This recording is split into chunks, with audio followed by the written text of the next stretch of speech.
Okay. So, to a prelude, we have done a session on YouTube, which was primarily to discuss the most repeated quants question types, right?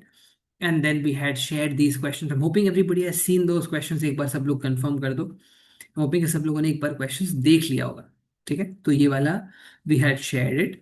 And now we're going to quickly go through these problems. Primarily, we're going to look at these problems because not because these are the toughest problems, but because these are the most repeating problems in CAT. And also, it's going to give you a good revision of all the important concepts in CATs. एक session में काफी सारे important concepts summarize हो जाएंगे. I'm hoping that you've all had with your dinners. It's 1:40 a.m. तो थोड़ी देर आराम से बैठते हैं. I'm hoping everybody is able to hear me. एक बार सब लोग फटाफट कंफर्म करेंगे. बढ़िया, आराम से बैठते हैं और कुछ इंटरेस्टिंग कॉन्सेप्ट्स को एक बार समराइज कर लेते हैं. Okay, so let's get started. सबसे पहले let's have a look eight this very amazing session. But before we get inside the session, two important elements. One is this month is going to be very important. Okay, be very careful of balancing your efforts, mocks, revision, sectionals, and also your schedules in terms of making sure that you're healthy is very, very important. Okay, चलो आओ देखते हैं. पीयूष बोल रहा है कि after watching sessions at 1.5x it seems kind of relaxing. चलो good, welcome to the relaxation session. Okay, so pace this week, pace this month very well. Make sure that you put in a lot of efforts. We'll do a lot of relaxing sessions also. Last year we did a lot of music sessions also. All of that is going to be there in November. And it's important to work hard in this month because obviously the next month is going to be harder because अगले महीने में the GDPIs are going to start. बाकी ओमेट्स के preparation चलते रहेंगे. तो अगले वाले मंथ में तेरे पास काफी कुछ होगा जगल करने के लिए. अभी तो प्राइमरली बहुत सारे लोग कैट देख रहे हैं, कैट के बारे में सोच रहे हैं. अगले महीने में बहुत सारी चीजें होंगी जगल करने के लिए. So the next month is going to be tougher. तो ये वाला महीना काफी इंपॉर्टेंट है, फाइट मारना है. And let's be happy, healthy. It's very very important. चलो शुरू करता हूँ. लेट्स. recorded. अब लोग भाई पहले ही शुरू हो जाते हैं. ठीक है, थोड़ा तो वेट कर लो. ठीक है, ऑल राइट, लेट्स स्टार्ट. ठीक है, चलो शुरू करते हैं. सबसे पहले माहौल बना रहे हैं अब लोग भाई. चलो लेट्स गेट स्टार्टेड. सबसे पहले मिक्सचर्स का, मिक्सचर एलिगेशन का जो मिक्सिंग वाला प्रॉब्लम है, रिप्लेसमेंट वाला प्रॉब्लम जो है वो काफी कॉमन है. तो let's start with this problem. Says that Anil mixes cocoa with sugar in the ratio 3:2 to prepare mixture A and coffee with sugar in the ratio 7:3 to prepare mixture B. ठीक है, पहला sentence पढ़ने के बाद लगा कि यार यहाँ कोको दे दिया हुआ है, यहाँ कॉफी दिया हुआ है. ठीक है, तो सिर खुजाने से अच्छा है पहले पूरा पढ़ लो. ठीक है, कई बार वो इंपॉर्टेंट ही नहीं होता है ना, वो ऐसे ही डिस्ट्रैक्ट करने के लिए दे रखा है. Combines mixtures A and B in the ratio 2:3 to make a new mixture C. Then mixes C with an equal amount of milk to make a drink. बढ़िया है. ठीक है, तो जो भी आएगा उसको हाफ कर देना बिकॉज इक्वल अमाउंट से मिक्स कर रहा है. Percentage of sugar in this drink will be. तो पहले वाले में देख शुगर क्या है, 3:2 है. So then the sugar is 40% पहले वाले में. दूसरे वाले में you have coffee with sugar 7:3 है. So here you have 30%. Okay, sugar का मिक्स कर रहा है A and B in the ratio of 2:3. तो सिंपल वेटेड एवरेज है. 2 into 40 is 80, 3 into 30 is 90 divided by 5. So what you have 170/5 which is 34%. और सी को फिर इक्वल अमाउंट ऑफ मिल्क से मिक्स कर दिया तो आपका शुगर का कॉन्सेंट्रेशन क्या हो जाएगा, हाफ हो जाएगा. 17% is the answer. I am hoping कि समझ में आया होगा. मिक्सचर एलिगेशन को अच्छे से रिवाइज कर लेना. इसके अंदर तुम्हारा मिक्सचर्स के, तुम्हारा simple average, weighted average, alligation concept and finally removal replacement. ठीक है, ये आपके इंपॉर्टेंट एलिमेंट्स बनते हैं जिनको प्रॉपरली रिवाइज करना ही करना है. और तुमको मिक्सचर एलिगेशन से इस टाइप के प्रॉब्लम्स या बेसिक एलिगेशन वाले या रिप्लेसमेंट वाले प्रॉब्लम्स डेफिनेट देखने को मिल ही जाएंगे कैट के अंदर. ठीक है, तो वो अपने को मिस नहीं करना है. यहां तक आई एम होपिंग कि समझ में आएगा. सिंपल तरीके से सॉल्व हो गया. आगे चलते हैं. Let's move forward. A class of 40 students has an average weight of 40 kg. M new student join with an average of n kg. M plus n is given as 50. What is the maximum possible average weight. ये maximum minimum वाले situations काफी परेशान करते हैं। कितने लोग यहाँ पे ऐसे हैं जो जो अग्री करेंगे इस थॉट प्रोसेस से? जहाँ मैक्सिमम मिनिमम आता है वहां पे खेल थोड़ा सा डाइसी हो जाता है। मैक्सिमम मिनिमम में करना क्या है उसके बारे में थोड़ी सी बात करेंगे इस वाले क्वेश्चन में। देखो ध्यान से, सबसे पहले तो मैक्सिमम मिनिमम में तुम कुछ भी नहीं लगा सकते अगर खेल सिर्फ इंटीजर में चल रहा है। ओके, तो आप फॉर एग्जांपल यहाँ पे m+n/2 greater than equal to m⁻² नहीं यूज कर पाओगे डायरेक्टली, जो कि आपका am greater than equal to gm है, क्योंकि ये आपका नॉन इंटीजर वैल्यूज भी ले लेता है। Is that part clear? It can be a guard rail to solving a problem, but in a integer based problem this will not be a direct application. ठीक है, तो कुछ और सोचना पड़ेगा। और क्या सोच सकते हैं इसके अलावा? Anybody having any thoughts? MGM is out. अब बताओ क्या सोचोगे? मान ले तुझे मैक्सिमम मिनिमम करना है, ठीक है। सिद्धार्थ बोल रहा है सीआईए केजीबी और, ठीक है, रॉ कहाँ से आ गया? नॉर्मल तरीका बताओ, सिंपल तरीका बताओ कैसे करेंगे, हाउ डू वी गो? या सिद्धार्थ को ऐड। सर अगर एवरेज जो मतलब जो न्यू ज्वाइन हुआ है उसको एक ही लें और उसका वेट अगर 40 ले लें या मतलब 49 ले लें इन केस इसमें, तो शायद वो मैक्सिमम पॉसिबल एवरेज निकल सकता है। चेंज इन एवरेज तुम कह रहे थे, करेक्ट? हाँ सर। भाई ये तो जेंजी का प्रॉब्लम सबसे बड़ा यही है कि भाई फॉर एग्जांपल सिंपल तरीके से बात ही नहीं करती। चेंज इन एवरेज करने के लिए बताओ रशिया को इन्वॉल्व करने की क्या जरूरत है? ठीक है, ऐसे भी बात कर सकते हैं। ठीक है सिद्धार्थ, मोर और लेस अप्रोच ठीक है तुम्हारा। Let's have a look at how do we go about solving this. Okay, अब देखो दो तीन इंपॉर्टेंट चीजें हैं। सबसे पहले तो 40 है। अब ये वाला क्वेश्चन थोड़ा सा इंटरेस्टिंग है, ठीक है। ये मैक्सिमा वाले में कई बार कैट खेल जाता है, ठीक है, स्पेशली जब खेल इंटीजर में चल रहा हो। जब नॉन इंटीजर है तो सबको पता है कि लोग एएमजीएम लगा देंगे, ओके। लेकिन जब इंटीजर वाला गेम है उस केस में खेल कई बार फंस जाता है। मैं समझाता हूँ कैसे। देखो 40 स्टूडेंट्स हैं, एवरेज वेट 40 है, तो टोटल हो जाएगा आपका 1600। Do agree? उसके बाद फिर आपने एम न्यू स्टूडेंट्स ऐड कर दिया जिनका एवरेज एन के जी है, तो कितने टोटल में कितना ऐड हो जाएगा? एम एन ऐड हो जाएगा।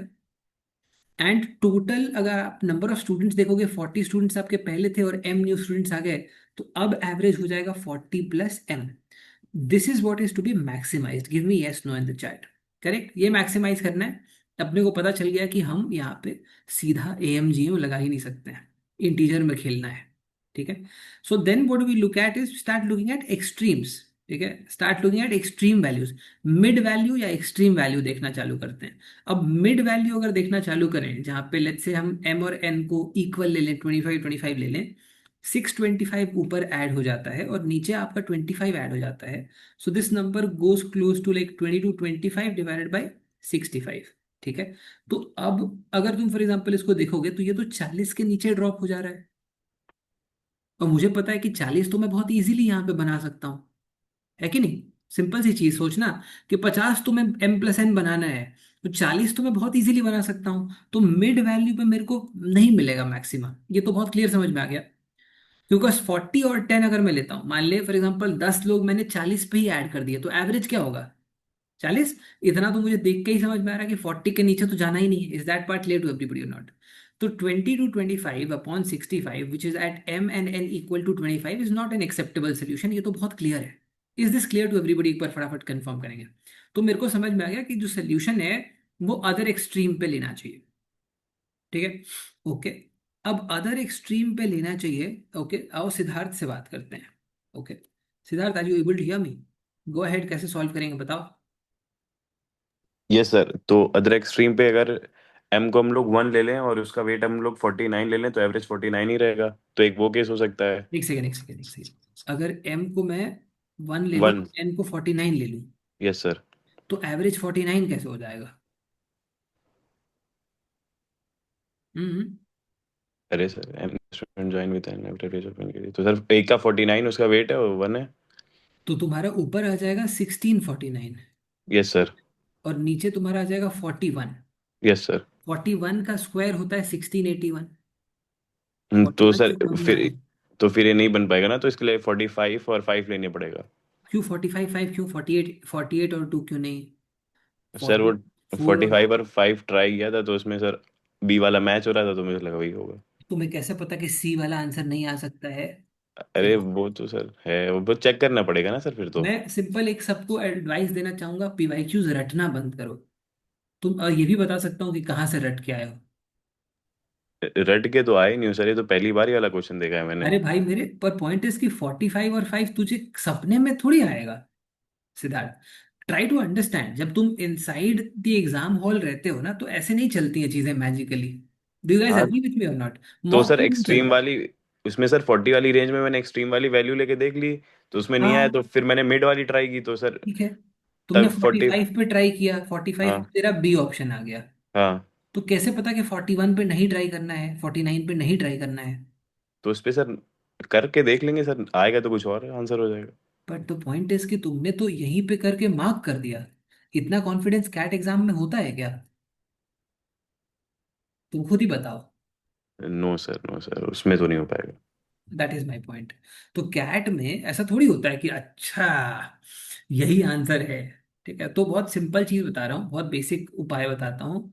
सबसे पहले, तुम कई बार फॉर एग्जांपल अलग अलग पीवाईक्यूज के सॉल्यूशंस देखोगे, तो उसमें यही लिखा होता है कि by hit and trial B is the answer. That is absolutely incorrect. इस तरीके से आप इसको सॉल्व नहीं कर सकते कि by hit and trial B is the answer. ठीक है, you would have to understand and explain the solution as to why are you doing in a certain manner. ठीक है, आंसर ठीक है सिद्धार्थ तेरा, ठीक है, बट अप्रोच थोड़ा गड़बड़ है। Anybody else would want to explain that? Yes Saloni go ahead. अच्छा ठीक है, आप okay, Roshil go ahead. Sir तो इसमें बेसिकली हम लोग चेक करेंगे, लेट्स से अगर एक 40 to 50 की रेंज के बीच में लाई करना चाहिए, हम्म। तो हर एक पे वी कैन चेक कि चेंज कितना आ रहा है, मतलब वो एक सम अपॉन में नंबर का रेशियो क्या बन रहा है, तो वो रेशियो जहाँ पे मैक्सिमाइज होगा would be the maximum. Okay, alright, Kunal go ahead. Sir इसमें अपन ऐसे कर सकते हैं कि कोई भी दो वैल्यू पकड़ के उस पे एक रेंज निकाल लेते हैं कि एवरेज कहाँ पे बन रहा है। सिमिलरली देखेंगे कि अगर वैल्यूज को हम एम की वैल्यू को, जैसे मान लीजिए हमने इसमें 1 लिया और हम्म उसको 49 लिया था, तो एवरेज 40.2 समथिंग आ रहा था। हम्म एंड सिमिलरली अगर 2 लेते हैं तो एवरेज थोड़ा सा बढ़ रहा है। हम्म। ऐसी एक एस्टिमेट लगा के चेक कर सकते हैं अपन चारों ऑप्शंस को, देन उसके अकॉर्डिंग फिर एलिमिनेट कर ठीक सकते है, हैं। मैं बताता हूँ। Alright, thank you Roshil. सब लोगों ने थोड़ा बहुत बेसिक ग्राफ पढ़ा है, अलजेब्रा में हमने पढ़ा था, एक बार कंफर्म करो। डू यू गाइस सबने पढ़ा है? Very good. तो इसका ग्राफ ऐसा या ऐसा नहीं होगा। How many of you agree with me? Simple सवाल है। इसका ग्राफ ए या बी नहीं होगा ग्राफ इसका। इसका ग्राफ ए और बी में से कुछ नहीं होगा। ठीक है, is this part clear to everybody? एक बार कंफर्म कर दो, देन वी आर गुड। ठीक है, इसका ग्राफ ऐसे लीनियर नहीं बनेगा। ऐसा लीनियर ग्राफ नहीं होगा, only increasing only decreasing. It would be either like this something like this, ऐसा कुछ तो होगा। ठीक है, तो ऐसा नहीं होगा तो वैसा ही हो सकता है। Do you guys agree with me? Anybody would want to disagree? Please come forth, let's discuss. ठीक है, सिंपल चीज है। ऊपर में देखो एम एन है, और एन को मैं रिप्लेस कर सकता हूँ 50 - m से, तो ऊपर एक क्वाड्रेटिक बनेगा। Correct? Is this clear to everybody? ठीक है, तो अपने को समझ में आ गया कि ग्राफ जो है वो ऐसा लीनियर ग्राफ तो बनना नहीं वाला है यहाँ पे। तो एक कोई ना कोई पॉइंट होगा जहाँ पे पिक करेगा। ठीक है, या तो ऐसा ऐसा हो सकता है, कुछ ऐसा सिनेरियो हो सकता है। तो अपन लोगों ने यहाँ पे देख 41 पे चेक कर लिया था। ठीक है, 41 पे चेक कर लिया। अगर मैं 49 पे देखूँ तो ये 1649 ÷ 41 ऐसा कुछ तो बन जा रहा है 49 पे। ठीक है, 40 पे भी अगर मैंने देखा, तो ये जो वैल्यू है कहाँ पे आएगा? 40 प्लस समथिंग आएगा। ठीक है, कितना वैल्यू आ रहा है? अगर तुम 40 टाइम्स ले लेगा, तो तुमको मिल जाएगा 1640, अनदर 49।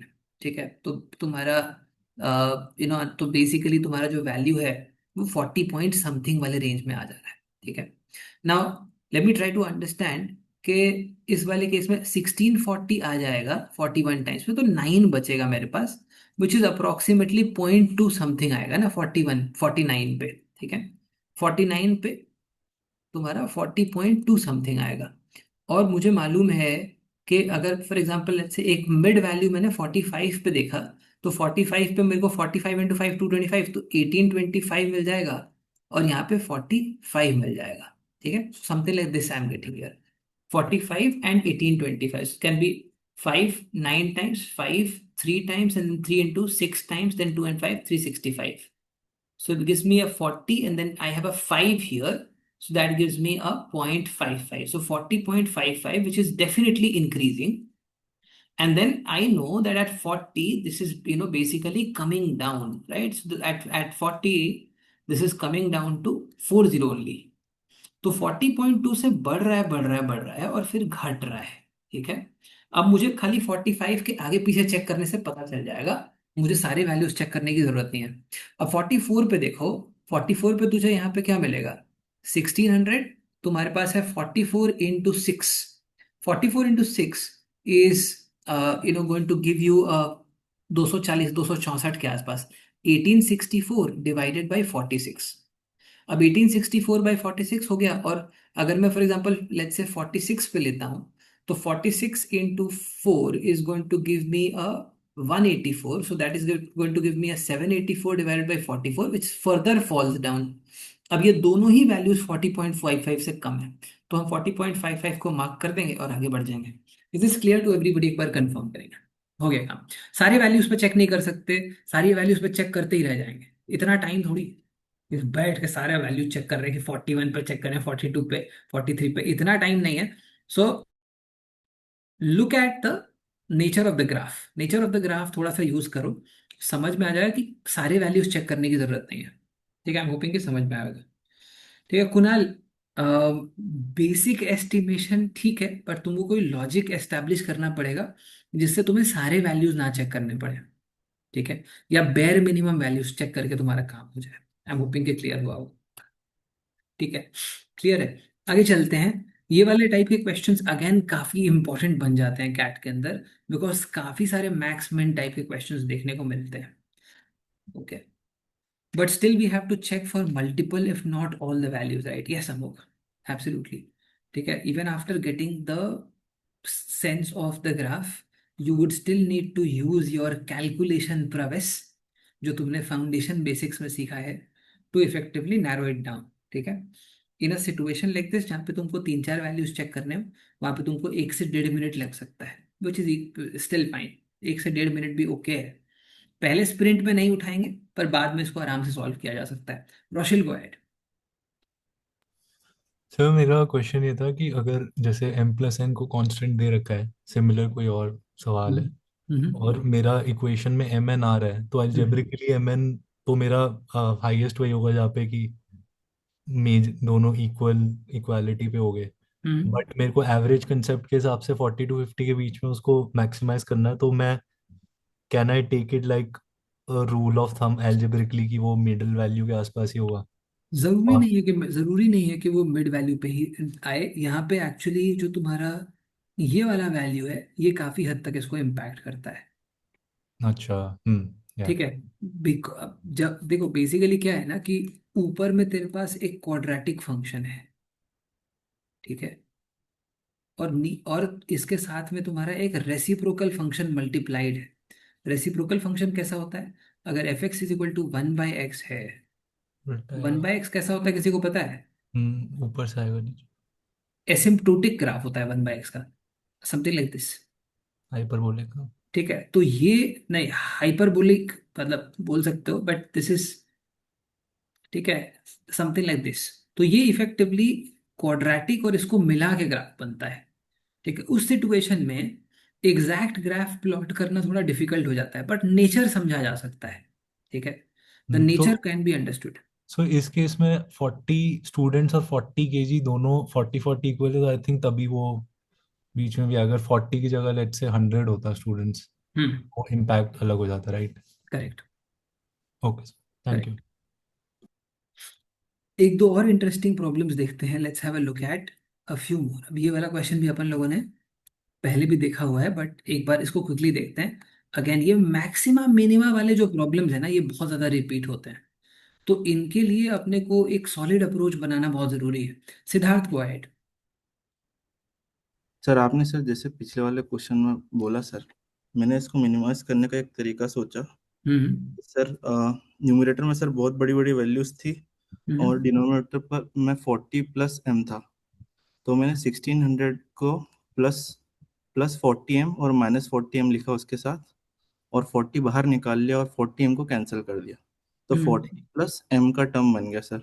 और वो था मतलब small values from 1 to 10 values तक उसका ही आ रहा था m के ऑप्शंस को। उसका टर्म ऐसा बन रहा था m times 10 - m divided by 40 plus m। So basically Siddharth, वो करने के बाद भी तुमको इफेक्टिवली वही 41 से 50 वाला रेंज देखना पड़ेगा। हाँ, उसमें सर सीधा मैंने देखा कि मिडिल टर्म डाल दिया फर्स्ट में, तो 25 डिवाइडेड बाय 45, सर सीधा ऑप्शन मिड में ही काम हो गया सर। नहीं, बट पॉइंट इज कि एक सिंपल चीज समझो सिद्धार्थ, कि सो बेसिकली अगर मान लो फॉर एग्जांपल हमने इसको, इस वाले को हमने डिवाइड कर दिया मान ले, ठीक है, इसको मान लो हमने डिवाइड कर दिया, डिवाइड करके हमने एन और एम में ले आया, ठीक है, हाँ समझ में आ सर। गया। उस सिचुएशन में भी तुम्हें ट्रायल एंड एरर लेना ही पड़ेगा। हाँ उससे सर जैसे छोटा हो रहा है सर इससे, तो ट्रायल एंड एरर कम हो जाएंगे, क्योंकि एन को भी तुम्हें मैं। ट्रायल एंड हाँ एरर कम नहीं होगा सिद्धार्थ, बस कैलकुलेशन कम होगा। हाँ सर, ये बोल सकते हैं कि मेरे को छोटे नंबर से कैलकुलेशन कम छोटे हो जाएगा। नंबर से कैलकुलेशन होगा, बट इफेक्टिवली तुम्हारा नंबर ऑफ कैलकुलेशन सेम ही रहेगा, पहला नंबर। और दूसरा नंबर नेचर ऑफ ग्राफ उसमें भी समझना पड़ेगा। तुम खाली मिड वैल्यू डाल के आंसर नहीं मार्क कर सकते, तुमको ये समझना पड़ेगा कि क्यों ही तुम मिड वैल्यू पे आंसर मार्क कर रहे हो। समझ में आ रहा है? यस, ये तो इन्फ्लेक्शन उसमें भी समझ। उसमें भी तुम्हारा लॉजिक सेम ही रहेगा इस प्रॉब्लम को सॉल्व करने का। द ओनली थिंग इज कि तुम्हारा कैलकुलेशन, क्योंकि छोटे नंबर्स पे तुम कर रहे हो, ये 1600 को तुमने एलिमिनेट कर दिया है, वो तुम वैसे भी कर सकते हो ना, बट 1600 को तुमने एलिमिनेट कर दिया, उसमें से छोटे नंबर्स आ गए, तो कैलकुलेशन तुम्हारा रिड्यूस हो जाएगा, but nature of the problem और the way of solving the problem will not change. Siddharth, clear है? Okay sir, done. Sure. And sir आपको सर कैसे समझ में आया कि इसका नेचर यही रहेगा इसकी इक्वेशन को देख के? क्योंकि क्योंकि इसका नेचर ये है, ये नहीं होगा, ये अपने को पता चल गया था, क्योंकि ये सिर्फ लीनियर का नेचर होता है। लेकिन सर दिखने में तो ऐसा लग रहा था क्वाड्रेटिक अपॉन में लीनियर है, तो नेट लीनियर होगा। नहीं, क्वाड्रेटिक अपॉन में लीनियर लीनियर नहीं होता है। क्वाड्रेटिक अपॉन में लीनियर इज क्वाड्रेटिक इंटू 1/लीनियर होता है, unless the linear cancels the quadratic, मतलब देर आर कॉमन टर्म्स। समझ में आ रहा है? तो quadratic by linear is not linear, quadratic by linear is quadratic into 1/लीनियर। समझ में आ रहा है? क्वाड्रेटिक इंटू 1/लीनियर। तो तो वन सर बाई इस तो quadratic is your parabolic graph and 1/लीनियर is asymptote, asymptotic graph like this. और आप बोल रहे हैं इन दोनों कॉम्बिनेशन एक पॉइंट पे आके इन्फ्लेक्ट करेगा, Correct. वहां तक हिट करना पड़ वहां तक Correct. ट्रायल करना पड़ेगा। Correct. Okay sir, thank you sir, clarity sir. Done, Siddharth. आगे चलते हैं। ठीक है, काफी गहन अध्ययन कर लिया हमने उसके अंदर। Let's move forward, let's try this. इसको एक बार देखते हैं। A merchant buys 80 articles at 40 each. Okay. Sells n of them at a profit of n% and remaining at a profit of 100 minus n%. Then what is the minimum profit possible on this trade? अब देखो, ये वाले question में क्या करेंगे, अपने पास n of them at a profit of n% है, ठीक है। तो लेट अस से कि ओके, देखो, N of them at a profit of n% है, तो n इंटू n% प्रॉफिट मतलब, हाँ तुलसी एकदम ठीक है, या तो पीएसएफ से कर लो, ठीक है, -b/2a से कर लो, विच इज इफेक्टिवली -d/4a, और डिफरेंशिएशन कैसे भी कर सकते हो, एनीवेज ओके। तो ये पीएसएफ का चक्कर क्या है वो देखो, N of them at a profit of n%, तो क्या हो जाएगा, n% प्रॉफिट। बेसिकली तुम्हारा 80 आर्टिकल्स को बाय करता है 40 पे, n% प्रॉफिट होता है, मतलब n% ऑफ व्हाट,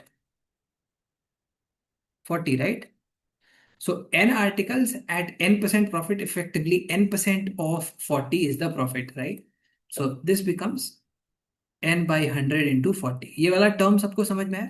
अच्छा, उसके बाद देखो, रिमेनिंग कितने बच गए, 80 minus n articles eight a profit of 100 minus n, so 100 minus n upon 100 into 40। यहां तक कितने लोगों को क्लियर, एक बार फटाफट कंफर्म कर दो। ये क्लियर है तो उसके बाद बहुत आसान है। ठीक है, ये 40/100, 40/100 को अलग से ले लो, इसको फालतू में इसमें रखने की जरूरत नहीं है.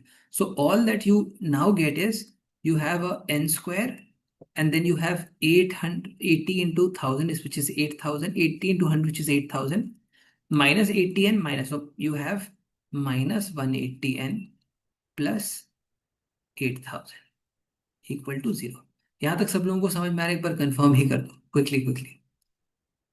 Okay, so we had N, अब यहाँ पे 2n² आ जाएगा, क्योंकि n² एक यहाँ से आएगा और एक n² यहाँ से भी आ जाएगा. तो अब अपन इसको थोड़ा सा रिड्यूस कर देते हैं. n² minus 90n plus 4000 equal to 0 आ जाएगा. ठीक है, यहाँ से सीधा ही दिखाई दे रहा है कि n इज इक्वल टू 45 पे आएगा. यस नो बोल फटाफट. तो माइनस b/2 ले ले, या इसको परफेक्ट स्क्वायर फॉर्म में बनाएगा तो n-45 प्लस n-45 का होल स्क्वायर बनेगा प्लस k. अब ये परफेक्ट स्क्वायर फॉर्म में आ गया, इसको मिनिमम करना है तो n, ये वाले पार्ट को 0 करना पड़ेगा, तो n को 45 करना पड़ेगा. या तो माइनस b/2 करो, या फिर आप परफेक्ट स्क्वायर फॉर्म से करो, या डिफरेंशिएट कर दो, तो 2n-90 इक्वल टू 0, तो n इज इक्वल टू 45 आ गया. जैसे भी करना है करो, n को 45 इधर पे प्लग इन कर दो, तो तुम्हें मिनिमम प्रॉफिट मिल जाएगा. समझ में आ रहा है? कंफर्म करो एक बार सब लोग. तो ये बन गया मैक्सिमम मिनिमा का ये वाला अप्रोच. क्वाड्रेटिक के केस में चल जाता है बढ़िया. ठीक है, क्वाड्रेटिक के केस में ये बढ़िया चल जाता है. Okay, done. आगे चलते हैं, तो ये वाला काम हो जाएगा. Let's move forward. Two friends A and B start running around a circular track in the same direction. A runs at 6 meter per second, B runs at b meter per second. अब देखो, circular track में भाग रहे हैं, same direction में भाग रहे हैं. ठीक है, ए भी इधर भाग रहा है, बी भी इधर भाग रहा है. ए runs at 6 meter per second and B runs at 3 at b meter per second. They cross each other exactly twice on the track. क्या मतलब हुआ इसका? कंफर्म करो एक बार. एग्जैक्टली दो बार मिलते हैं ट्रैक पे. If they cross each other exactly twice on the track means there are two meeting points. ठीक है, अब नंबर ऑफ मीटिंग पॉइंट्स निकालते कैसे हैं एक बार सब लोग कंफर्म करेंगे? ठीक है, ये हमने पढ़ा हुआ है. तो नंबर ऑफ मीटिंग पॉइंट्स कैसे निकालते हैं? देखो, अगर एक 6 है, दूसरा कोई भी और वैल्यू है, ठीक है, तो नंबर ऑफ मीटिंग पॉइंट्स निकालने के लिए क्या करना पड़ता है? सबसे पहले सिंपलेस्ट रेशियो ले लो, और सिंपलेस्ट रेशियो का difference should be equal to 2. यहां तक क्लियर है? सब लोग कंफर्म करेंगे. अब अगर मैं यहां पे एज इज 6 के साथ में अगर मैं दूसरा नंबर 2 ले लेता हूं, ठीक है, इस आशा में कि भाई तुम्हारा लेट्स से 4 ले लेता हूं कि 6 माइनस 4 2 हो जाएगा, तो गड़बड़ हो जाएगा. क्योंकि इसको जैसे आप रिड्यूस करोगे 3:2 बन जाएगा, और मीटिंग पॉइंट हो जाएगा 1 ना कि 2. ठीक है, तो 6 के साथ में अगर मेरे को मीटिंग पॉइंट 2 लेना है, तो मेरे को दूसरा नंबर इवन लेना पड़ेगा. ये कितने लोगों को समझ में आ रहा है? 6 के साथ में अगर मेरे को मीटिंग पॉइंट 2 लेना है, तो दूसरा नंबर इवन लेना पड़ेगा. इवन अगर लूंगा तो वो सिंपलेस्ट रेशियो कभी बनाएगा ही नहीं. ये कितने लोगों को समझ में आया? तो अपने को दिमाग लगा के एक सिंपल चीज करना पड़ेगा कि 6 would transform to a 3. Correct? तो 6 would transform to a 3, meaning I should have a 1 here. So then 3 minus 1 is equal to 2, giving me 2 meeting points, which should convert to 2 here. Because यहाँ पे 2 का multiple है ना, उसी को simply reduce करके हमने 3 और 1 बनाया था. और 3 के साथ में अगेन एक और नंबर ले सकते हैं 5, जो कि 2 का डिफरेंस दे देगा. 5 इंटू 2 इज इक्वल टू 10. तो आपका जो b का वैल्यू है वो 2 भी हो सकता है और वो 10 भी हो सकता है. इसमें अपन लोगों ने क्या किया, हमने इसको 3:1 और 3:5 कर दिया. ये को समझ में आ गया कि इसको अगर हम लेट्स से 3 में लिखते हैं, तो 3:1 और 3:5 में ये दो वैल्यूज हम बना सकते हैं. ठीक है, और क्या पॉसिबिलिटी है? और ये पॉसिबिलिटी भी होगा कि भाई यहाँ पे मैंने ये वाला केस तो ले लिया कि 2 आ गया और ये आपका फॉर एग्जांपल 10 आ गया, विच इन विच फॉर एग्जांपल इस वाले सिनेरियो के अंदर. और क्या केस हो सकता है? और केस ये भी हो सकता है कि हम एक और वैल्यू ले लें. इस वाले में हमने क्या लिया? हमने 6 को ही बड़ा वैल्यू ले लिया. ठीक है, यहाँ पे हमने 3:1 3:5 ले लिया.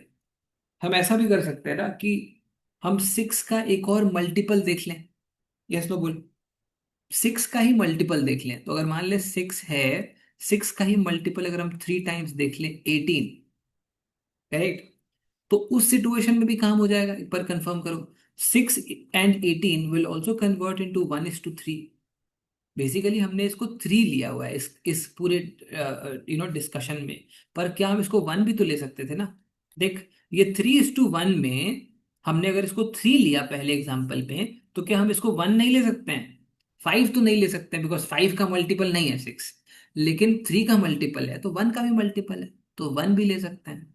तो ऑब्वियस सी बात है कि अगर वन लेंगे तो 1:3 लेके भी अपना काम हो जाएगा। तो अपने तीन पॉसिबल वैल्यूज बन जाएंगे, 2, 10 and 18। This is clear to everybody? एक बार कंफर्म करेंगे फटाफट, ठीक है। तो सर्कुलर ट्रैक का जो लॉजिक है वो बड़ा सिंपल है। आपके नंबर ऑफ मीटिंग पॉइंट्स कैसे कैलकुलेट करेंगे, जो आपके स्पीड के रेशियोज हैं उनको सिंप्लीफाई कर देंगे, और सिंप्लीफाई करने के बाद सीधा डिफरेंस लेना है, ठीक है। Is this clear to everybody? एक बार फटाफट कंफर्म करो। तो ये अपना हो जाता है डन।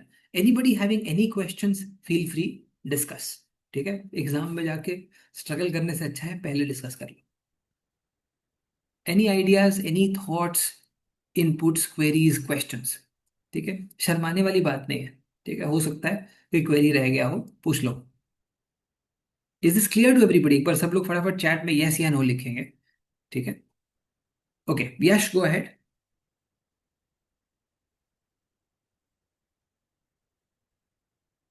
ओके, यश, जो तुमने सवाल पूछा है बहुत ही बढ़िया, ठीक है। मैं सपने में इसका जवाब जरूर दूंगा, ठीक है। एक बार सो जाता हूँ पहले सेशन वगैरह करके, फिर इसका जवाब देता हूँ, ठीक है। बाकी किसी को और डाउट है तो पूछो भाई, ठीक है। आई एम होपिंग कि बाकी लोगों को क्लियर समझ में आएगा। डन। तो एक और बढ़िया क्वेश्चन अपना डन हो जाता है। ये मीटिंग पॉइंट्स वाले थोड़े क्वेश्चन जरूर देख लेना, सर्कुलर ट्रैक, लीनियर ट्रैक, ठीक है। सर्कुलर ट्रैक के अंदर हमने, ठीक है, ये डिस्कस किया हुआ है ऑलरेडी। चले आगे चलते हैं, लेट्स मूव फॉरवर्ड। ये टाइम एंड वर्क वाला सिचुएशन भी काफी इंपॉर्टेंट हो जाता है। अब देखो क्या हो रहा है। A drain pipe can empty a tank in 12 hours. इस टाइप का क्वेश्चन कैट में लगभग लगभग 2 से 3 बार आ चुका है। ओके, तो फ्रीक्वेंट क्वेश्चन है ये वाला भी। A drain pipe can empty a tank in 12 hours, a fill pipe can fill it in 6 hours. तो अगर हम फॉर एग्जाम्पल 12 यूनिट ले लें, ठीक है, तो ये आपका वन हो जाएगा, ठीक है, मतलब 1 यूनिट पर आवर। और ये कितना हो जाएगा आपका फिल पाइप का? 2 units per hour. Just that drain pipe का होगा -1 और इसका होगा 2। If N such pipes a few fill and rest drain together fill the tank in 2 hours. तो भाई 2 घंटे में टैंक को भरने के लिए तुमको 1 घंटे में कितना यूनिट काम करना पड़ेगा? 6 यूनिट, करेक्ट। 6 यूनिट करना पड़ेगा ना, 6 यूनिट्स वर्क पर आवर करना पड़ेगा, तभी 2 घंटे में काम कंप्लीट होगा। फिलिंग जो टैंक है तेरा, वो 2 घंटे में टैंक को फिल कर देता है, ठीक है। 2 घंटे में टैंक को फिल कर देता है। तो बेसिकली तुमको कितने फिल पाइप्स चाहिए इस टैंक को? 6 घंटे में भरता है फिल पाइप, एक फिल पाइप 6 घंटे में भरता है। तो कितने फिल पाइप्स चाहिए अगर 2 घंटे में भरना हो? तो 3 फिल पाइप्स अगर हों तो 2 घंटे में काम हो जाएगा। एक बार कंफर्म करो। पर इसमें लोचा ये हो गया कि इसमें तो ड्रेन पाइप आया ही नहीं। फिर टैंक फिल करने के लिए तुमको क्या चाहिए, फिल पाइप की ड्रेन पाइप? ये कंफर्म करो। फिल करने के लिए तो फिल पाइप चाहिए ना भाई, सिंपल बात है, ठीक है। तो ड्रेन पाइप के चक्कर में क्यों पड़े हुए? तो 3 फिल पाइप से तेरा काम हो जाएगा। लेकिन क्वेश्चन ये बोल रहा है कि how many possible values, possible कितने वैल्यूज हो सकते हैं, ठीक है। अब इनिशियली जब मैंने ये क्वेश्चन पहली बार देखा तो मैं बोला ये व्हाट रबिश। 3 ही आंसर होगा इसका, इतने सारे आंसर्स दिए हुए हैं, इसमें एक भी 3 नहीं दिख रहा है। इसका मतलब ये है कि ये बोल रहा है कि भाई देखो, 3 फिल पाइप तो काम कर देगा 2 घंटे में, 2 घंटे में तुम्हारा टैंक को फिल कर देगा। लेकिन अगर मुझे इसको जनरल फॉर्म में लेके जाना है, तो then I can create a set of fill pipes and drain pipes जो आपस में एक दूसरे को कैंसल ही कर रहे हैं। ये कितने लोगों को समझ में आया? I can create a set of fill pipes and drain pipes जो आपस में एक दूसरे को कैंसिल कर देते हैं। मेन काम सिर्फ ये 3 फिल पाइप ही कर रहे हैं। बाकी जो फिल पाइप और ड्रेन पाइप का सेट है वो आपस में खाली एक दूसरे को कैंसिल कर रहा है, ठीक है। तो एक सिंपल चीज समझो कि भाई अगर हम यहाँ पे दो ड्रेन पाइप ले लें और एक फिल पाइप ले लें, ये दोनों आपस में जीरो वर्क करते हैं, बिकॉज दो ड्रेन पाइप मिला के करेगा -2, एक फिल पाइप कर देगा +2, तो -2 + 2 हो जाएगा 0। तो दो ड्रेन पाइप, ठीक है, दो ड्रेन पाइप और एक फिल पाइप का तुम कोई भी कॉम्बिनेशन ले लो, है ना, नंबर ऑफ कितने भी नंबर ऑफ सेट्स ले लो, प्लस अगर तुम तीन फिल पाइप ले लो, तो तुम्हारा जो टैंक है वो 2 घंटे में भर जाएगा। एक बार फटाफट कंफर्म करेंगे। So the number of pipes should be, दो ड्रेन पाइप प्लस एक फिल पाइप, मतलब तीन पाइप्स हो गए तो 3n, प्लस यहाँ पे तीन पाइप्स हो गए 3। मतलब जो आंसर है वो 3n + 3 फॉर्म में होना चाहिए, करेक्ट ना। अब देखो 3n + 3 फॉर्म में ये है, नहीं है, ये भी है, ये नहीं है, ये भी है, ये नहीं है, तो कितने वैल्यूज हो जाएंगे? तीन वैल्यूज हो जाएंगे। कितने लोगों को समझ में आया? बढ़िया क्वेश्चन है ये, ठीक है।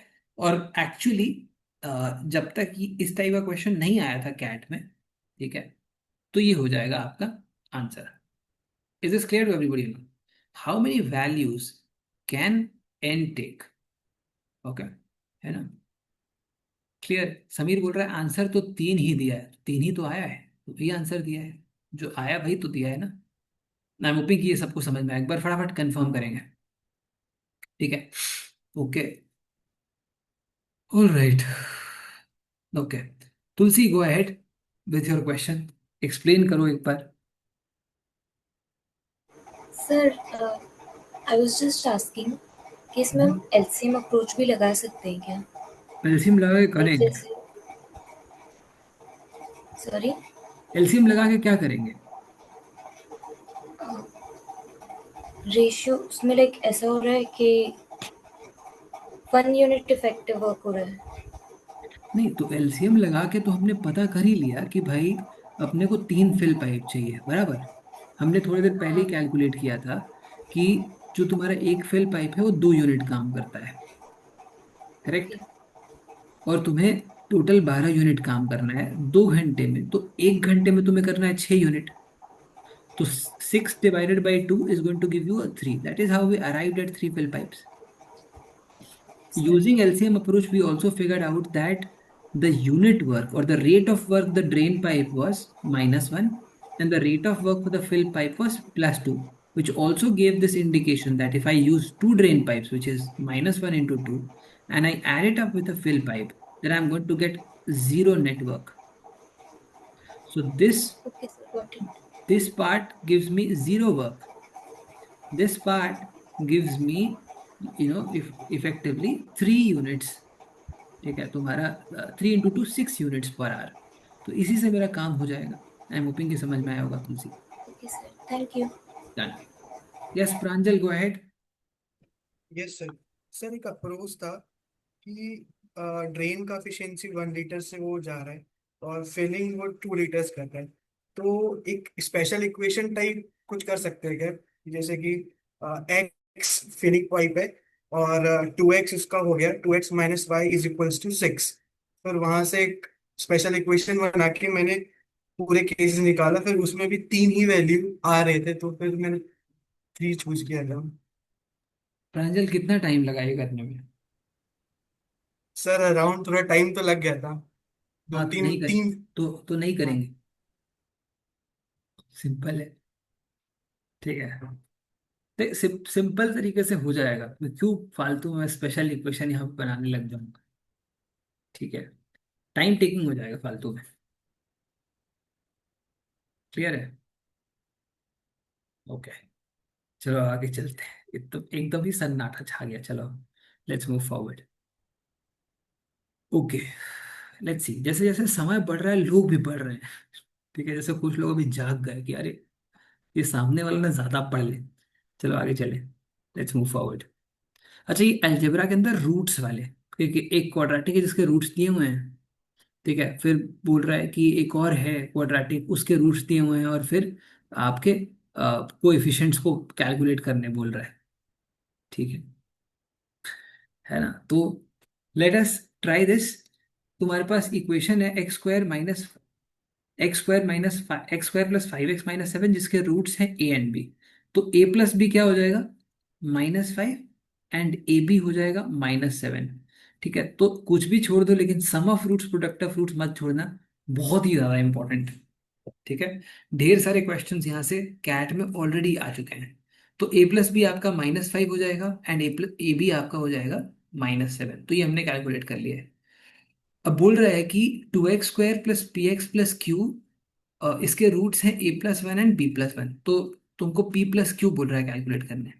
तो यहां से अपने को समझ में आ जाएगा कि सम ऑफ रूट्स होगा -p/2, और वो हो जाएगा तेरा a+1 plus b+1, that is a+b+2। Correct? What is a+b+2? a+b is -5 plus 2 is -3, so -p/2 is -3, so that gives you p is equal to 6। यहां तक सबको समझ में आया? कंफर्म करेंगे। Done. Okay, and then finally यहां से आप अगर प्रोडक्ट ऑफ रूट पकड़ते हो q/2 हो जाएगा, which is a+1 into b+1, that is a plus b plus A B plus 1। Now you know the value of ab is a -7, -7 plus 1 is -6, and then you also know that a plus b is a -5। Correct? तो -5 -6। ठीक है, यहां तक कितने लोगों को समझ में आया? एक बार फटाफट कंफर्म करेंगे। तो हमने क्या किया, हमने a प्लस बी यहाँ से प्लग इन कर दिया विच वॉज -5, ए बी यहाँ से प्लग इन कर दिया विच वॉज -7, और -12 हो गया, +1 कर लिया, तो -5 -6 +1। तो अपने पास q यहाँ पे -11 आ गया, तो q का वैल्यू आ जाएगा -22, और p का वैल्यू ऑलरेडी अपने पास 6 है, ऐड कर दो तो बन जाएगा। कितने लोगों को क्लियर है? एक बार फटाफट कंफर्म करेंगे तो डन है। तो इस टाइप के क्वेश्चंस तो हमें कई बार, काफी बार देखने को मिले हैं कि sum of roots product of roots के ऊपर कभी कोएफिशिएंट निकालने बोल रहा है। इस टाइप के क्वेश्चंस आपको कई बार देखने मिल जाएंगे। ठीक है, okay. Alpha beta roots of x² -7x plus k is equal to 0 and अल्फा² प्लस बीटा² इज इक्वल टू 25 दिया हुआ है, बोल रहा है कि फाइंड आउट k। ठीक है, अब ये यहाँ पे again x² -7x plus k है, तो अल्फा प्लस बीटा आपको मालूम है 7 हो जाएगा, अल्फा² प्लस बीटा² प्लस 2 अल्फा बीटा हो जाएगा 49, तो 2 अल्फा बीटा अपना कैलकुलेट हो जाएगा 24, अल्फा बीटा हो जाएगा 12। यहाँ तक क्लियर है? तो अब देख, नेगेटिव पॉजिटिव, तो k का वैल्यू क्या हो जाएगा? सीधा alpha beta which is product of roots, तो डन हो जाएगा k। आगे चलते हैं। Find the smallest two digit number. तो नंबर्स के क्वेश्चन आते कम है, लेकिन इसके अंदर पेपर सेटर भी बहुत ज्यादा दिमाग नहीं लगा रहा है, तो जो क्वेश्चन आ रहा है उसी को बार बार रिपीट किया जा रहा है। तो ये वाला क्वेश्चन या इस टाइप के क्वेश्चन काफी रिपीट हुए हैं। Find the smallest two digit number that leaves the remainder 1 when divided by 2, 3, 4, 5 and 6। Reminder 1 आता है, तो इस वाले ये नंबर इस of the form 2x plus 1, 3y plus 1, 4z plus 1, 5t plus 1, 6p plus 1। ठीक है, इस टाइप में ये नंबर है।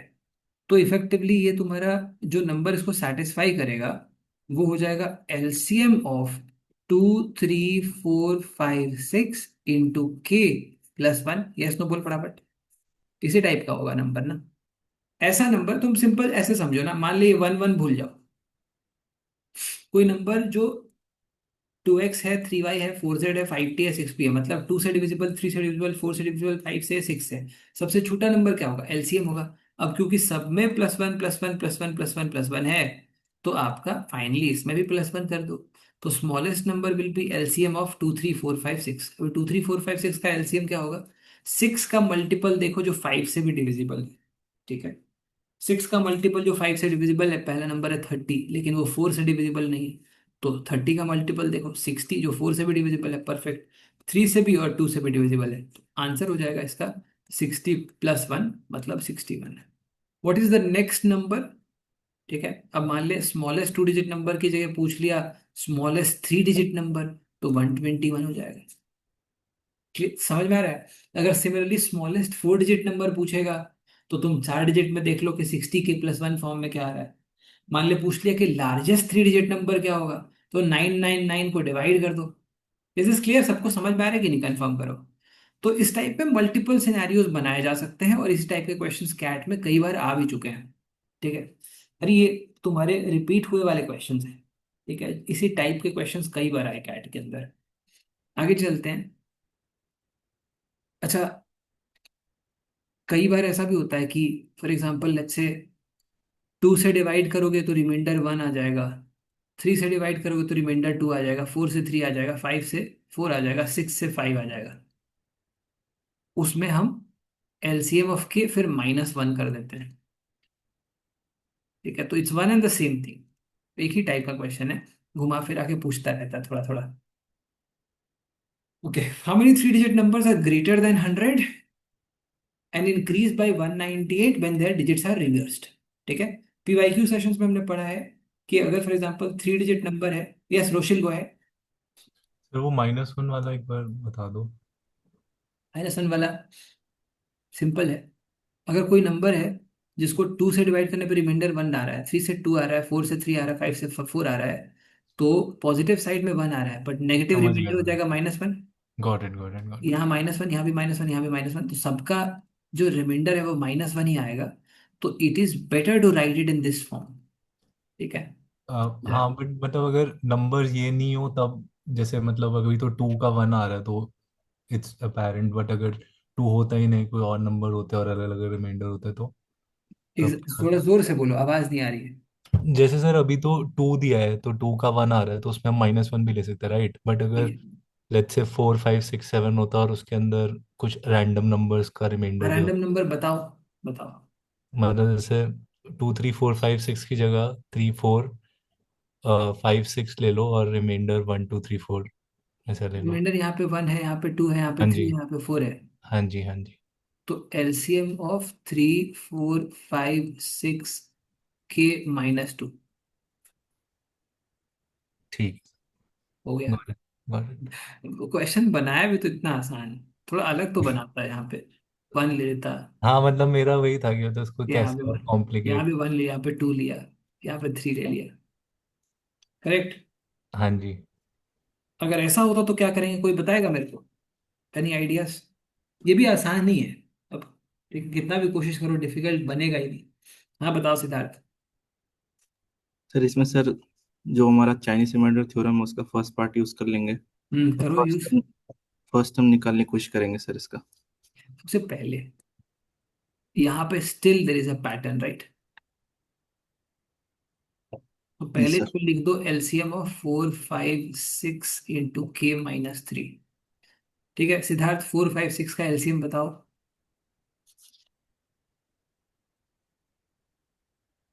अभी तो निकाला थोड़ा देर पहले।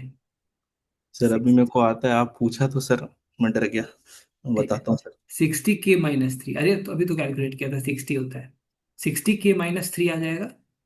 ठीक है, इसको 60 x -3, तो ऐसा नंबर जो इस सिचुएशन को रिप्रेजेंट करता है वो होगा 60 x -3। और 3 से डिवाइड करने पे रिमाइंडर 1 आ जाता है। ठीक है, इसको लिख सकते हो 3y+1। ठीक है, किसका क्वेश्चन था? रोशिल का। Roshil are you there? Yes sir. इसको सॉल्व कर लेगा कि नहीं? Hmm. 60 x-3 is equal to 3y+1। ठीक है सर। स्पेशल इक्वेशन तो बन गया, यस। सॉल्व कर लेना। Special okay. इक्वेशन पढ़ा है? जी। ठीक है, आगे चलते हैं, इसको देखते हैं। Let's see, how many 3 digit numbers are greater than 100 increase by 198 when the digits are reversed? तो हमने ये पढ़ा हुआ है कि अगर 3 डिजिट नंबर हो, और अगर फॉर एग्जांपल आप 198 का इंक्रीज नोट कर रहे हैं, मतलब 99 into D is equal to आपका चेंज, मतलब डेल्टा इज 99 इंटू डी, जहां पे डी क्या है? Difference of first and last digit. ये कितने लोगों को समझ में आया? D is difference of first and last digit. तो जो डेल्टा होता है नंबर्स का, हो जाता है 99 इंटू डी, अगर 3 डिजिट नंबर है। यही अगर 4 डिजिट नंबर होता तो डेल्टा हो जाता 999 इंटू डी। ठीक है, इस तरीके से चलता है। एनीवेज, अभी हम उसके अंदर इसको सिंपली समझते हैं। तो D of first and last digit यहाँ पे क्या होना चाहिए? बताओ भाई। 2 होना चाहिए। Difference of first and last digit यहाँ पे 2 होना चाहिए। So 99 into 2 is equal to delta which is 198। तो अब नंबर अगर इंक्रीज हो रहा है तो ऑब्वियस सी बात है कि आपका जो लास्ट डिजिट है वो फर्स्ट डिजिट से ज्यादा होना चाहिए। तभी जब आप उसको स्वैप करोगे तो लास्ट डिजिट पहले आ जाएगा और नंबर इंक्रीज होगा। Correct. So the number can be of the form 1-3। Correct. 1-3 हो सकता है, 100 से ज्यादा है बोल रहा है, 1-3 हो सकता है, फिर 2-4 हो सकता है, ऐसे करते करते 7-9 तक हो सकता है। Is this clear to everybody? अब यहाँ पे तुम 0 से लेके 9 तक कोई भी वैल्यूज ले सकते हो, तो 10 वैल्यूज यहाँ पे होंगे, यहाँ पे 10 वैल्यूज होंगे, तो 7 × 10 70 वैल्यूज हो जाएंगे। Is this clear to everybody? एक बार फटाफट कंफर्म करेंगे। तो ये रिवर्सिंग डिजिट्स वाला क्वेश्चन भी काफी फेमस है कैट के अंदर, कि रिवर्स कर, इसको रिवर्स कर दिया। ठीक है। So then you get a situation like this. You can all verify this also, मतलब 3 डिजिट नंबर है तो तुम ये वाला एलिमेंट को वेरीफाई भी कर सकते हो। ये जो डेल्टा वाला है ना कि 99 × 2 करके ले लेते हैं, तुम चाहो तो वेरीफाई भी कर सकते हो। 100x + 10y + z is how you can write a number which is xyz. Let us say that you reversed it, so then the number becomes z by x, and that can be represented as 100z + 10y + x. Now, if you take a difference, you will see 100z minus z, which is 99z, and x minus 100x, that is 99x. So therefore 99 times z minus x. ये समझ में आया कि 99 देखो यहाँ से आया, और ये z minus x is the delta between the first and last digit. तो फर्स्ट एंड लास्ट डिजिट का जो डेल्टा है उसको 99 से मल्टीप्लाई करके तुम निकाल सकते हो कि कितना इंक्रीज होगा। यहाँ तक सबको क्लियर है कि नहीं? कंफर्म करेंगे। तो ये वाला क्वेश्चन भी डन हो गया। आगे चलते हैं। Okay, let's have a look at this. इसके अंदर कुछ बड़े ही इंपॉर्टेंट एस्पेक्ट्स हैं दोस्तों। ठीक है, ये वाले टाइप के क्वेश्चन में काफी सारे कॉन्सेप्ट्स एक साथ लग जाते हैं। रिवीजन के पॉइंट ऑफ व्यू से बहुत इंपॉर्टेंट है।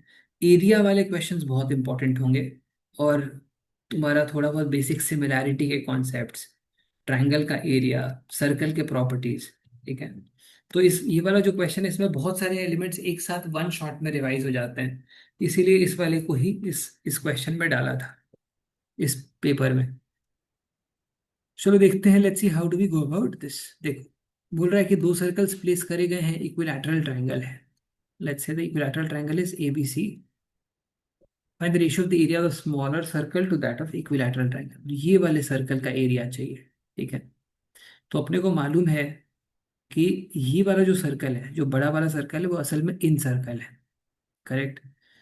और यहाँ पे अपने पास इक्विलैटरल ट्रायंगल है, तो हमको अगर हम यहाँ से एक कॉमन टेंजेंट ड्रॉ करें तो जो कॉमन टेंजेंट होगा वो रेडियस के साथ में परपेंडिकुलर होगा। और क्योंकि ये इन सर्कल है, इसका जो रेडियस होगा वो डेफिनेटली तुम्हारा मीडियन पे लाई करना चाहिए, और मीडियन ही परपेंडिकुलर होगा, परपेंडिकुलर बाइसेक्टर भी होगा क्योंकि इक्विलैटरल ट्रायंगल है। तो इससे हमें ये पता चलता है कि अगर हम गौर से देखें, लेट्स से इसका हम साइड ए ले लें इक्विलैटरल ट्रायंगल का, तो हाइट हो जाएगा आपका √3/2a। करेक्ट। और जो रेडियस होगा आपका इन सर्कल का जो रेडियस होता है वो हो जाता है a/2√3। ठीक है।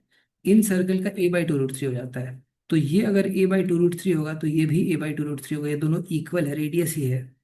तो बेसिकली अगर हम यहाँ पे देखें, इसको d ले लेते हैं, इसको p ले लेते हैं, तो इसको o ले लेते हैं। OD is a/2√3, OP is a/2√3, therefore PD must be a/√3, which means that AP must be the total height, which is √3/2a minus a upon √3. So if I take 2√3, you have √3 times 3a minus 2 times 2a, so that becomes a upon 2√3. Now AP is the height of the smaller equilateral triangle, which is B'(C'). B'(A), B'(C') भी equilateral होगा कि नहीं, एक बार confirm करो।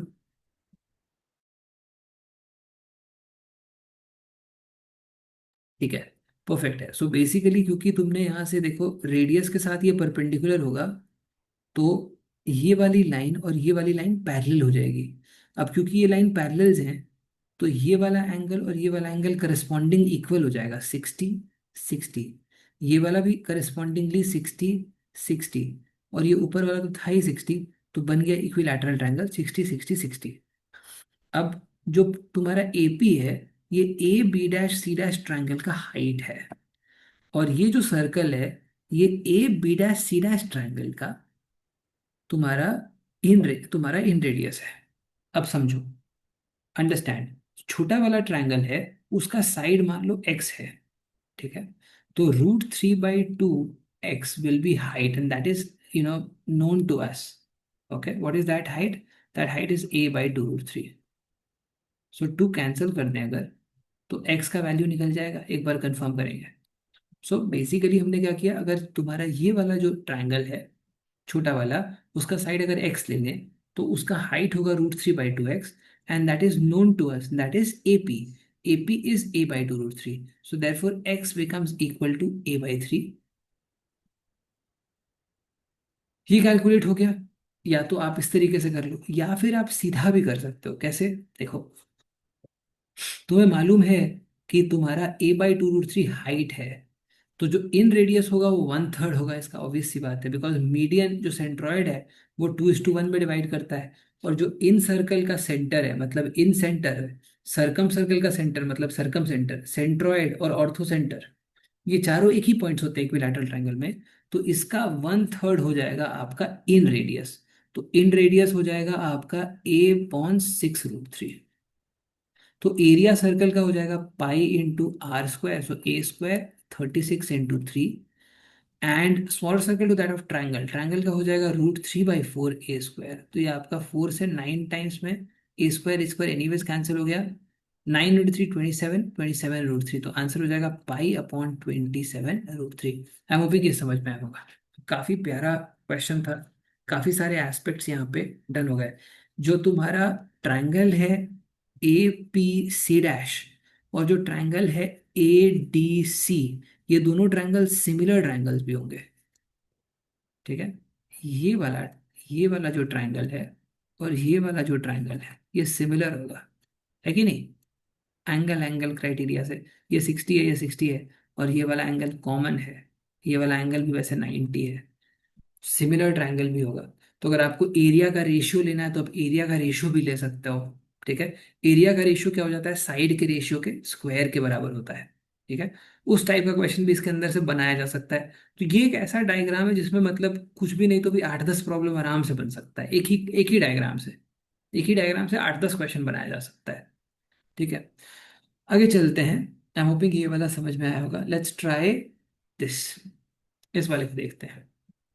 Okay, बोल रहा है कि solve for x, mod of x-3, बाहर भी मॉड लिया हुआ है और बोल रहा है कि >3 है। कैसे सॉल्व करेंगे? सबसे पहले तो मॉड ऑफ x-3 कैसे बनाएंगे, एक बार कंफर्म करो सब लोग, फटाफट चैट में बताओ। मॉड ऑफ x-3 कैसे बनाएंगे? मॉड ऑफ x बनाएंगे और उसको 3 यूनिट से राइट शिफ्ट दे देंगे, ठीक है।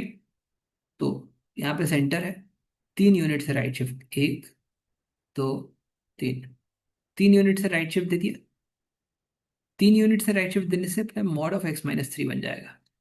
मॉड ऑफ x-3 को 3 यूनिट से राइट शिफ्ट करने के बाद 4 यूनिट से नीचे शिफ्ट कर दो, ठीक है। तो 4 यूनिट से नीचे अगर तुम शिफ्ट करोगे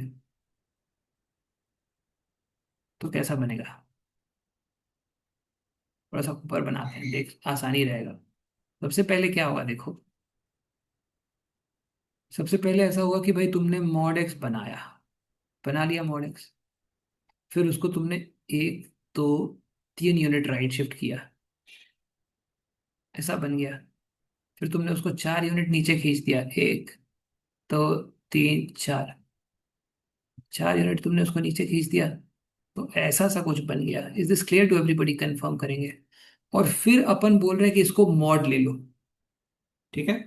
फिर क्या बोल रहे हैं कि मॉड ले लो। मॉड लोगे तो क्या होगा?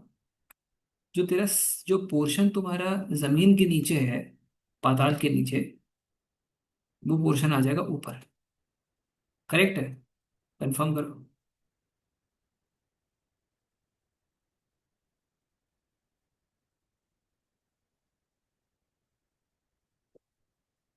ये वाला पॉइंट है 3,0, ये पॉइंट था 3,-4, और ये पॉइंट हो जाएगा 3,4। कितने लोगों को समझ में आ रहा है, कंफर्म कर दो। बोल रहा है कि this entire thing is greater than 3। y = 3 कहाँ आएगा बताओ। y = 3 है, ये 4 पे यहाँ पे कट रहा है, y = 3 ऐसा कुछ होगा। कई बार ये बोल देता है कि नंबर ऑफ रूट्स बताओ। मान ली इस वाले केस में नंबर ऑफ रूट्स पूछता तो =3 देके नंबर ऑफ रूट्स पूछेगा तो खाली इंटरसेक्शन देख लो, 1 2 3। ठीक है, तो नंबर ऑफ रूट्स पूछेगा, ग्राफ बना दिया तो बता दो, इंटरसेक्शन बता दो। अभी बोल रहा है कि ग्रेटर देन 3 चाहिए। ग्रेटर देन 3 मतलब कौन सा वाला वैल्यू होगा, बोलो ग्रेटर देन 3। ग्रेटर देन 3 मतलब कहाँ चला गया, हाँ,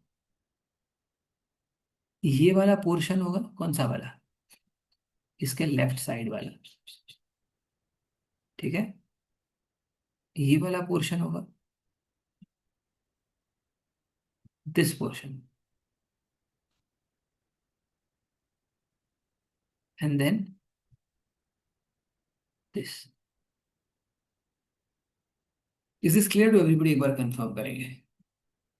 ठीक है, तो ये आपका बन जाएगा final answer. Is this clear to everybody और नॉट, एक बार फटाफट चैट में कंफर्म करेंगे। काफी प्यारा सोल्यूशन है, सिंपल सोल्यूशन है, आराम से हो जाता है। mod (x - 3 - 4) >3। तो beautiful question, multiple questions can be generated modulus के, आपके इस अप्रोच के ऊपर आप बना सकते हैं। ठीक है, typically mod (x - a + mod(x - b) etcetera etcetera is equal to something is more distance form oriented. ठीक है, इस टाइप का प्रॉब्लम है या कुछ क्वाड्रेटिक में दे दिया मॉड के ऊपर, तो तुम्हारा प्रॉब्लम प्राइमरली ग्राफ या इक्वेशन को ओपन करने वाला बन जाता है। ठीक है, अब इस वाले को अगर ओपन करना हो तो आप कैसे करेंगे, उसको भी आप कर सकते हैं। लेट्स से अगर मान ले मुझे इसी इसी को ओपन करना हो, mod of all of that is greater than 3, तो अपने को मालूम चल यहाँ से पड़ जाएगा, एक सेकेंड।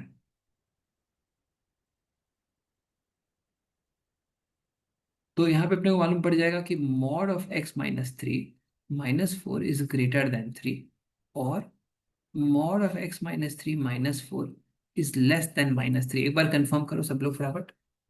ठीक है, mod (x - 3), so if I have to open this, how do I open it? Mod of k is greater than 3 means k is greater than 3 और k is less than -3। एक दो सॉल्यूशंस बनते हैं। ठीक है, तो mod (x - 3) is greater than आपका यहां से आ जाएगा 7, और यहां से mod (x - 3) आ जाएगा less than 4 - 3 is +1। mod(x - 3) is less than 1, तो x - 3 आपका -1 से 1 के बीच में हो जाएगा। तो x का वैल्यू आपका 2 से लेके 4 तक एग्जिस्ट करेगा यहाँ पे। कंफर्म करेंगे, ये कौन सा वाला वैल्यू, देखो ये वाला। कितने लोगों को क्लियर हुआ, ये जो बीच वाला वैल्यू दिख रहा है ना, वो यही वैल्यू है जो आपको ओपन करके दिखाई दे रहा है। ठीक है, इस टाइप का प्रॉब्लम आप ओपन करके भी सॉल्व कर सकते हो, ग्राफ से करना है ग्राफ से कर लो। mod(x - a + mod(x - b) is equal to something, उसको आप डिस्टेंस फॉर्म से सॉल्व कर लो। ठीक है, अब ये वाला देखो, ये वाला जो पार्ट है जो आपने पहले अलग से रखा हुआ है कि mod(x - 3 greater than 7), फिर आप (x - 3 greater than 7) और (x - 3 less than -7), which in which case x is less than -4, which is this, and (x - 3 is greater than 7), x is greater than 10, which is this। तो आपके तीनों regions cover हो गए, बोलो। ये हो गया तुम्हारा रीजन नंबर 1, ये हो गया तुम्हारा रीजन नंबर 2, और ये वाला हो गया फाइनली तुम्हारा region number 3। I am hoping कि समझ में आया होगा। ये हो गया कंप्लीट सोल्यूशन इस प्रॉब्लम। ठीक है, क्लियर है। मॉड को कैसे ओपन करते हैं, मॉड को कैसे ड्रॉ करते हैं, और डिस्टेंस फॉर्म कैसे बनाते हैं, वो आई एम होपिंग कि सबको समझ में आया। आगे चलते हैं, let's move forward. Okay, piece wise information और pattern based problems in functions, again काफी कॉमन सवाल है। ठीक है, कॉमन टाइप है, मतलब क्वेश्चन इसके अंदर तुमको रिपीट, मतलब क्वेश्चन रिपीट नहीं होता है, क्वेश्चन टाइप रिपीट हो जाता है काफी। तो कैसे सॉल्व करेंगे देखते हैं। F of x plus y is equal to f x into f y for all x y and f four is equal to 3, find f of -8 बोल रहा है। तो एफ ऑफ 4 दिया हुआ है, अपने को यहाँ से पता चल जाएगा कि दोनों को जीरो डाल दो, तो f zero is equal to हो जाएगा f zero into F zero. तो f zero square is equal to f zero है, that is like x square is equal to x, can x be zero और one? ठीक है, if x is zero तो तुम्हारा ये situation काफी लोचा हो जाएगा। अगर एक्स तुम्हारा जीरो आएगा तो लोचा हो जाएगा, क्योंकि सब कुछ जीरो आने लग जाएगा उसके बाद। यस नो बोल। अगर तुमने x is equal to zero, अगर इसमें f zero is equal to zero solution accept कर लिया तो सब जीरो आने लगेगा। क्यों देखते हो, देखो F of 4 plus zero is F four into F zero. F zero अगर जीरो है तो एफ फोर 3 आएगा कैसे? ठीक है, एफ वन आपका जीरो आ जाएगा। फिर similarly F one plus F one, one plus one करेंगे तो F one into F one आ जाएगा, फिर जीरो इंटू जीरो आ जाएगा। उस हिसाब से एफ फोर को भी जीरो प्रूव कर देंगे। तो ये आपका जब भी सिचुएशन बने तो आपको ध्यान रखना है कि अगर आपके स्पेसिफिकली वैल्यू जीरो मेंशन नहीं, कुछ और वैल्यू मेंशन है, तो आप सीधा सीधा ही एफ जीरो को वन ले सकते हो। तो जिसने सॉल्व किया है ना ठीक ठाक क्वेश्चंस, वो सीधा यहाँ से इधर ही आ जाता है। ये सब नहीं करता है तामझाम, किया हुआ है तामझाम पहली घर पे बैठ के, तो एग्जाम में करने की जरूरत नहीं है। F zero equal to one सीधा लेके यहाँ पे आ गया, यहाँ से नेक्स्ट है F zero equal to one, F zero equal to one आ गया। तो अब एफ ऑफ -8 बोल रहा है, तो f of 4 plus -4 is equal to f four into f of -4। तो f of zero is one, f of 4 is 3, f of -4 calculate हो जाएगा which is 1/3। -8 बोल रहा है, f of -8 is f of -4 into f of -4। तो दो बार multiply कर दो, 1/3 1/3 तो बन जाएगा। This is clear to everybody? एक बार फटाफट कंफर्म करेंगे दोस्तों, कितने लोगों को समझ में आ गया? क्लियर समझ में आया कि नहीं, कंफर्म करो। अगेन काफी प्यारा सवाल है ये वाला भी। ओके, परम्यूटेशन कॉम्बिनेशन और प्रोबेबिलिटी में आ गए, अब अपन लोग टूवर्ड्स द एंड पहुंच गए हैं। ठीक है, काफी अच्छे क्वेश्चंस बचे हुए हैं, लेकिन चलो देखते हैं। In how many ways can 3 boys and 3 girls be seated in a row? ठीक है, कई बार इस टाइप के क्वेश्चंस आए हैं। So that no two girls sit together, 3 लड़कियां हैं, उनको साथ में नहीं बैठने देना है। ठीक है ना? 3 लड़कियों को साथ में बैठने दो, ठीक है, तो गया तुम्हारा खेल खत्म, क्लास में पढ़ाई नहीं हो पाएगी। ठीक है ना? तो एकदम बकर, फुल ऑन बकर चलेगा। ठीक है, पढ़ाई नहीं हो पाएगी। ठीक है, तो बेसिकली तुम्हारा जो फॉर एग्जांपल जो मेल प्रजाति है बॉयज, ये क्लास के बाहर ज्यादा बकर करते हैं। ठीक है, फीमेल प्रजाति जनरली क्लास के अंदर ज्यादा बकर करते हैं, ऐसा मैंने ऑब्जर्व किया है। ठीक है, क्योंकि फीमेल्स के केस में क्या है कि उनको काम, फॉर एग्जांपल पढ़ाई के बाद और भी बहुत सारे काम करने होते हैं। ठीक है, इधर जनता खाली बकर काट के टाइम पास कर दे रही है। तो 3 बॉयज, ठीक है, 3 बॉयज एंड 3 गर्ल्स, ठीक है, B seated in a row. ठीक है, so that no two girls sit together. ठीक है, 3 boys and 3 girls be seated in a row so that no two girls sit together. ठीक है, तो क्या करो कि पहले you make the boys sit. ठीक है, B1 B2 B3, अब कितने पोजीशंस बन गए इनके आजू बाजू? देखो, एक पोजीशन यहाँ बन गया, 2 पोजीशन, 3 पोजीशन, 4 पोजीशन। अब the females do not have to sit together. ठीक है, no two girls sit together, so how can we do this? 4 place में से कोई भी 3 प्लेस ले ले, कितने तरीके से होगा? 4C3, इन 3 प्लेसेस में 3 लड़कियों को 3 फैक्टोरियल वेज में अरेंज कर दो, और ये जो लड़के तुमने B1 B2 B3 डाले हैं, इनको भी आपस में अरेंज करो 3 फैक्टोरियल। तो आंसर हो जाएगा 4 इंटू 6 इंटू 6 विच इज 144। ये सबको समझ में आया कि नहीं, कंफर्म करेंगे। ठीक है, तो बन गया question. Is this clear to everybody और नॉट? ठीक है, एक चीज याद रखना, कि जिनको सेपरेट करना है उससे दूसरी पार्टी को पहले प्लेस करना पड़ेगा। ये कितने लोगों को समझ में है? जिसको सेपरेट करना है उससे दूसरी पार्टी को, यहाँ पे सेपरेट करना था गर्ल्स को, तो बॉयज को पहले यहाँ पे प्लेस किया है। ठीक है, ऐसा क्यों करते हैं, कोई बताएगा?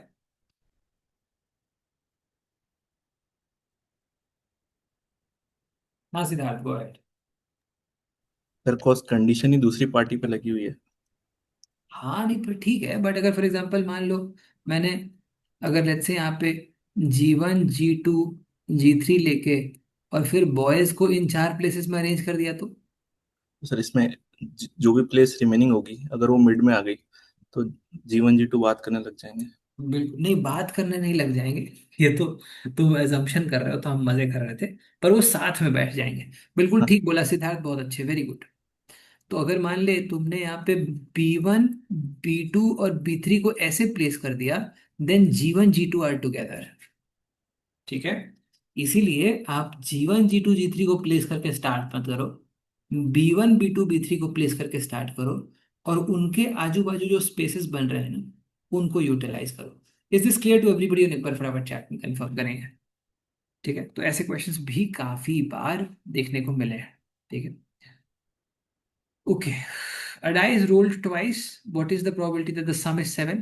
कंफर्म करो भाई, ये वाला काफी रिलेटिवली इजियर प्रॉब्लम है। 7 बनेगा कैसे? 4 3 बनेगा, 5 2 बनेगा, 6 1 बनेगा।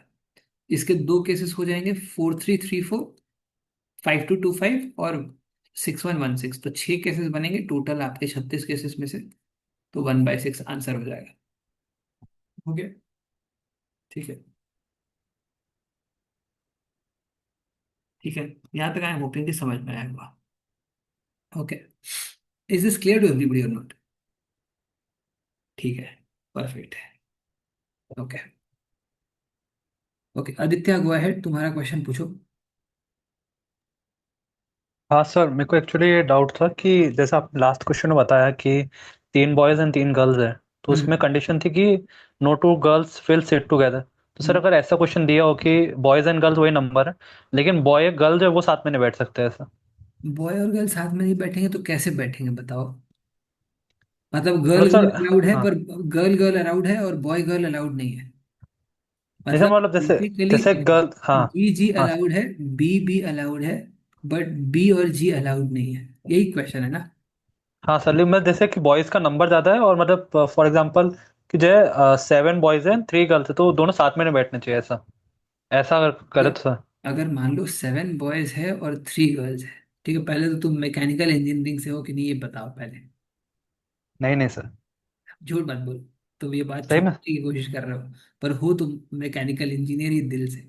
ठीक है, okay. 7 boys and 3 girls, so you want to make them sit such that no two boys and girls are together, correct? हाँ सर। देखो सच्ची सच्ची बात बताओ भाई, कि तुम यहाँ पे कैसे बैठाएगा? मान ले तुमने let's say boy boy boy boy boy boy boy ऐसा बैठा दिया, करेक्ट? 1 2 3 4 5 6 7, करेक्ट? आ रही है आवाज?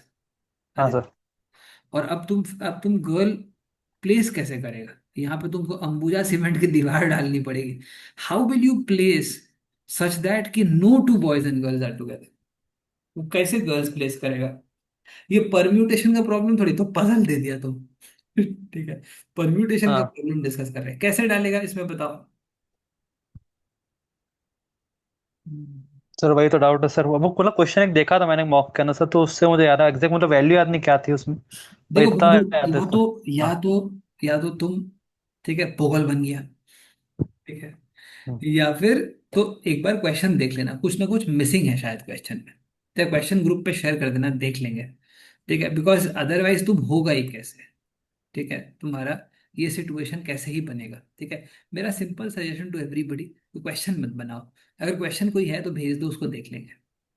ठीक है, क्लियर है? हाँ इनके समझ में आया होगा। तो ये वाले सिचुएशंस में इफेक्टिवली करना यही है, जो पहले तो ये मतलब थॉट प्रोसेस बनाओ कि होगा कैसे। अब इसमें मान ले मेरे को 7 बॉयज और 3 गर्ल्स डालने, no two boys and girls are together, मतलब तो उस सिचुएशन में ऑब्वियस सी बात है कि बॉयज बॉयज साथ में डालना पड़ेगा। गर्ल्स गर्ल्स साथ में डालना पड़ेगा, पर एक तो पॉइंट कोई ऐसा होगा ना, समझ में आया आदित्य? ठीक हाँ है। सर। तो वहां पे जाके खेल फंस जाएगा। तो मेरे हिसाब से अगर तुमने मॉक में देखा भी होगा तो I think the question would have been a little different. ठीक है, तो क्वेश्चन के फ्रेमिंग के ऊपर थोड़ा सा काम करना पड़ेगा। ठीक है, तो वो भेज देना, एक बार अलग से देख लेंगे। ठीक है, ठीक है सर। आगे चलते हैं। Let's try this.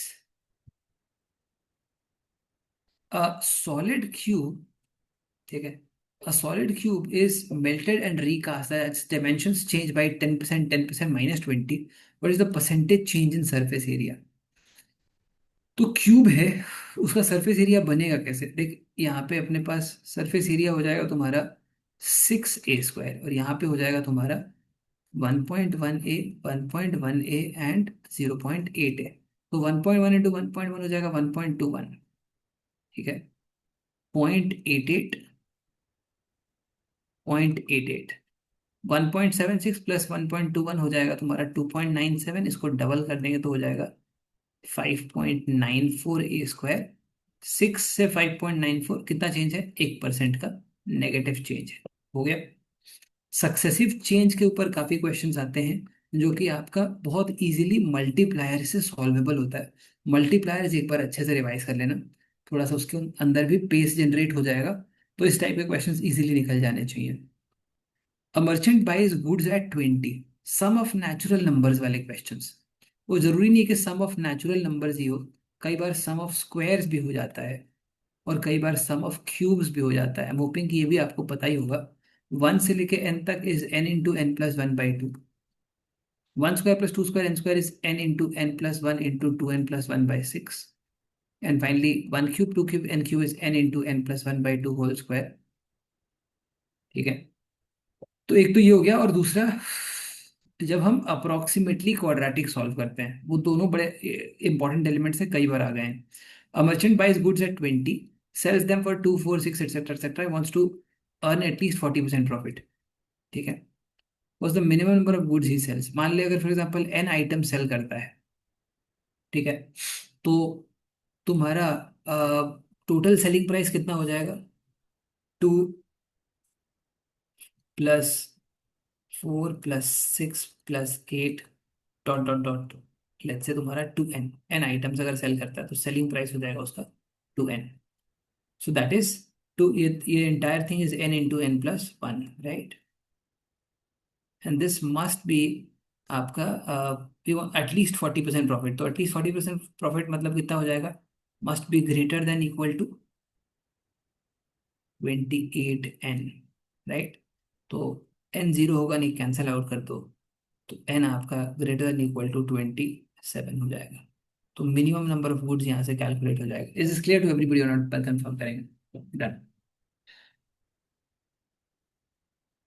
ये देखो, ठीक है, कई बार ऐसे क्वेश्चन देख के ही जनता भाग जाती है कि हटाओ यार, क्या आ गया। देखो, let's see. Gopal borrows x from Ankit. Gopal borrows x from Ankit. Okay, Gopal जो है वो x अमाउंट बोरो करता है अंकित से। ठीक है, तो 8% पे। ठीक है, उसके बाद क्या होता है? He then adds y and lends x + y to Ishan. ठीक है, ओके, अंकित लेंड कर रहा है x + y लेंड कर रहा है एट 10% इंटरेस्ट। ठीक है, ठीक है, 8% पे बोरो किया, 10% पे लेंड कर दिया। At the end of the year, after returning Ankit dues, the net interest retained by Gopal is the same as that accrued to Ankit. ठीक है, तो इसको नेट इंटरेस्ट रिटेन्ड कितना होगा? देखो भाई, सिंपल बात है, एक्स के ऊपर 10% अर्न किया, उसमें से 8% दे दिया, तो इंटरेस्ट रिटेन्ड हो जाएगा तुम्हारा 2% of X and 10% of Y, right ना? And that is same as the interest accrued to Ankit, that is 8% of X. तो इससे पता चलता है कि 6% of X is same as 10% of Y, है कि नहीं? तो यहां से मालूम पड़ गया अब बोल रहा है कि on the other hand had Gopal lent x+2y to Ishan at 10%, then the net interest retain would have increase by 150। Simple सी बात है कि तुम्हारा x+y की जगह x+2y कर दिया तो इंक्रीज क्या हुआ है y का। अगर 10% रेट होता तो y का 10% इज गिवन एज 150, तो y मस्ट बी 1500। यहाँ पे प्लग इन कर दो। 10% of y is 150, that is 6% of x। 6/100 into x is equal to 150, तो 2500 हो जाएगा x का वैल्यू। तो x हो गया 2500, y हो गया 1500, तो x प्लस y हो जाएगा 4000। डन है। Is this clear to everybody और नॉट? एक बार कंफर्म करेंगे। तो देखो, सिंपल बात है, तुमने इंटरेस्ट पढ़ लिया, तुमने इंस्टॉलमेंट भी पढ़ लिया, तुमको फंसाना डिफिकल्ट हो जाएगा। तो वो क्या करेगा, ढेर सारा सेंटेंस डाल देगा। ठीक है, ढेर सारा सेंटेंस डाल दो, ठीक है, थोड़ा घुमा फिरा दो कि लोग कर ना पाए। बट क्वेश्चन आसान ही रहता है। Is this clear to everybody? एक बार कंफर्म करेंगे। Easily solvable. आगे चलते हैं। 2 to the power 2x plus 4 minus 17 into 2 to the power x plus 1 is minus 4। 2 to the power x plus 1 है, यहाँ पे डबल है। 2 to the power x plus 1 को y ले लो। ठीक है, तो y square minus 17y is equal to -4 दिया हुआ है। तो वाई स्क्वायर -17y प्लस 4 हो जाएगा इक्वल टू 0। ठीक है, तो यहाँ से अपने को y का वैल्यू निकालना पड़ेगा। क्या वैल्यू आएगा, एक बार सब लोग फटाफट कंफर्म करेंगे चैट में। कैसे सॉल्व करेंगे यहाँ पे, एनी आइडियाज?